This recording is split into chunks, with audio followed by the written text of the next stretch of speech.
his assistance in putting together today's hearing and recognize him for his opening statement. Thank you very much, Mr. Chairman, and I do thank you for holding today's hearing.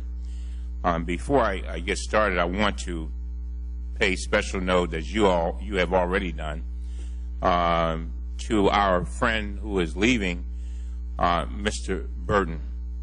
Over my 17 years on this committee, this has been an issue that he has constantly put forth and constantly made sure that we tried to address as best we could. And so, Mr. Burton, I want to thank you for your vigilance, and I want you to know that although you may be leaving the Congress, as the chairman has said, we will continue the fight, and I know you will too. Mr. Chairman, we have learned much about autism spectrum disorders over the past decade. Taxpayer-sponsored research has identified risk factors and evaluated therapies to assist with some symptoms. Physicians and parents now have a better understanding of the developmental signs and the symptoms, allowing for earlier detection. And educators have experience with new methods and approaches for assisting children with autism. Congress has also acted to help individuals with autism and their families in significant ways. In 2010, we passed the Affordable Care Act, which contains significant new protections. Insurers may no longer discriminate against individuals based on pre-existing conditions. Insurers may no longer impose lifetime caps on health care coverage. New plans must include screening for autism without additional costs to the parents. And young people diagnosed with autism spectrum disorders may remain on their parents' health insurance plans until they are 26 years old. These are real and significant protections that will improve the lives of millions of American families. Even with this progress, there is still more to learn, and there is still more to do. While autism affects all racial, socioeconomic, and ethnic groups, some studies have shown that African American, Hispanic, and Asian children are less likely to receive an early diagnosis. These delayed diagnoses cause minority children to be further behind in the development of language and motor skills. We must be vigilant in emphasizing early detection and intervention for all our children, as an early diagnosis can make a critical difference in the lifelong development of a child.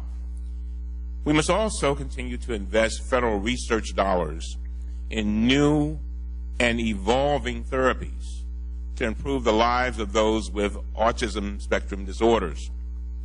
In my district, we house the Kennedy Krieger Institute, an internationally recognized institution dedicated to improving the lives of individuals with developmental disorders. These institutions improve the quality of life, education, and continued development of those affected by autism spectrum disorders, and we must continue to support them.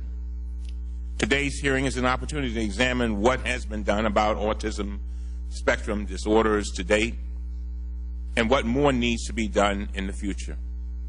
There are many experts, individuals, and groups who can help us in this effort. And I want to take this moment to thank all of you for being here. As the chairman said, there's so many people who are interested in this issue, so many who wanted to speak. But I want to say to you what I said to Bob Wright of Autism Speaks a little earlier today.